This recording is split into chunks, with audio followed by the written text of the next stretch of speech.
എന്താ പറയാനുള്ള എന്നിട്ട് പറയല്ല ലേട്ടാ. മുഖ റൂമിൽ ചെന്ന് പോയി ഒളിച്ചിരുന്നത് മാത്രമേ ഓർമ്മയുള്ളൂ. തൃശ്ശൂര് പൂരം പോലെ ആകെ ഒരു വീട്ടിൽ പോകുകയും മാത്രമായിരുന്നു.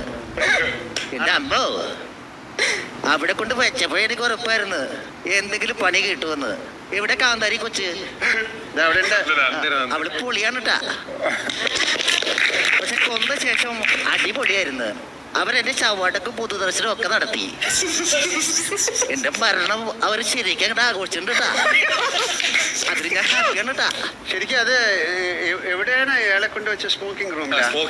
അവിടെ അങ്ങനെ ഓൾറെഡി ഡെന്നും ടണലും പവർ റൂം കൂടെ അല്ല, അത് എന്താണ് ഇപ്പോഴൊരു അത് റൂമാണോ അത് റൂം അല്ലേ അവിടെ കൊണ്ട് വെക്കാം? സ്മോക്കിംഗ് ഏരിയയിൽ വെച്ചിട്ടുണ്ടായിരുന്നു. അപ്പം ഞാനും ഗബ്രി മാത്രമേ ഉള്ളായിരുന്നു. അപ്പം അപ്സരയും സ്ഥിതിച്ചും കൂടെ അകത്തുണ്ടായിരുന്നു. അപ്പൊ ഇവരെല്ലാവരും ജിൻഡോയും ഋഷിയുടെ ഗ്രൂപ്പായിട്ട് വന്ന് അറ്റാക്ക് ചെയ്യുന്നുണ്ടായിരുന്നു. അപ്പം അകത്ത് വെച്ചിട്ട് ഞങ്ങൾ പ്രൊട്ടക്ട് ചെയ്ത് നിന്ന്. അപ്പം ഭയങ്കര സീനായിരുന്നു പുറത്ത്. അതിനിടയ്ക്ക് വന്ന് നന്ദന എന്റെ കാലിനിടയ്ക്കൂടെ ഗ്യാപ്പിൽ കയറി പൊട്ടി. മറ്റേ ഏതോ സിനിമയില് തോമസേടൻ പാവ കഴുത്ത് പിടിച്ച് നിൽക്കണ പോലെയായിരുന്നു അർജുൻ കഴുത്തിലായിരുന്നു കൈ.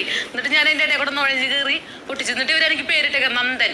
ഇവളൊരാണാണോന്ന് ഒരു ഡൗട്ട് ഉണ്ടെന്ന് പറഞ്ഞിട്ട് ഇവരെന്നെ ഇപ്പൊ വിളിക്കണത് നന്ദൻ. അടുത്താരാണ്? റോളക്സ്. ഭയങ്കര പേരാണല്ലോ ഇട്ടത്. റോളക്സ്. ഷായി ആണ് ഇട്ടത് റോളക്സ്. നല്ല റോളക്സ്. എങ്ങനെ ഉണ്ടായിരുന്നു ലാലേട്ടാ? പവർ ടീം എന്നൊക്കെ പറഞ്ഞപ്പോ എന്തൊക്കെ മോഹങ്ങളായിരുന്നു. പവർ റൂമിൽ കയറാം, ലക്ഷറി ബഡ്ജറ്റ് സാധനങ്ങൾ കഴിക്കാം, നോമിനേഷനിൽ വരാതിരിക്കാം, എന്തൊക്കെ മോഹങ്ങളായിരുന്നു. ഒരു പവറും ഇല്ലാത്ത പവർ ടീം. അയ്യോ, മറ്റുള്ളവരുടെ മെക്കിട്ട് കയറാൻ മാത്രമേ അവർ പവർ ഉപയോഗിച്ചുള്ളൂ. എന്നെ പാടെ മറന്നു. എടാ മുടിയ ഋഷി, ചാടി എന്നെ നിലത്തിട്ട് ചവിട്ട് കൊന്നു കളഞ്ഞില്ലടാ. നീ എന്നെ മറന്നാലും ഞാൻ നിന്നെ ഒരിക്കലും മറക്കില്ല.